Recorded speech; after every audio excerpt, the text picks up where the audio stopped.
This video walks you through how to modify cost basis on 1099-B in TurboTax.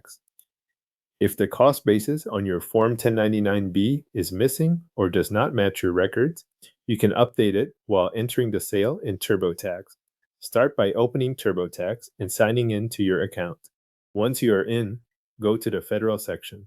From there, open Investments and Savings so you can work with your investment income and sale details.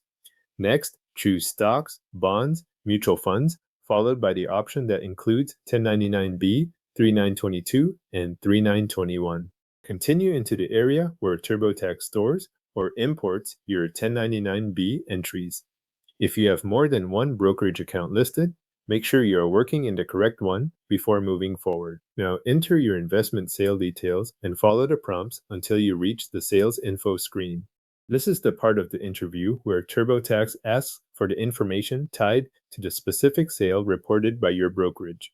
You will usually see fields that match the boxes shown on Form 1099-B, including proceeds, dates, and cost basis.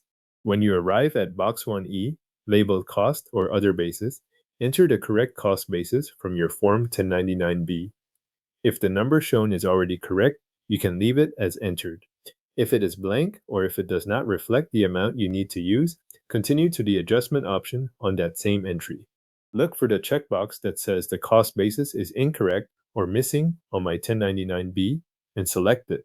This tells TurboTax that the amount reported by the brokerage needs to be changed or completed. After that, TurboTax will prompt you with the next set of choices for handling the adjustment. Select the option that says I know my cost basis and need to make an adjustment, then enter the corrected cost basis information when prompted. Be careful to enter the adjusted amount in the appropriate field so TurboTax can recalculate the gain or loss for that sale using the updated basis.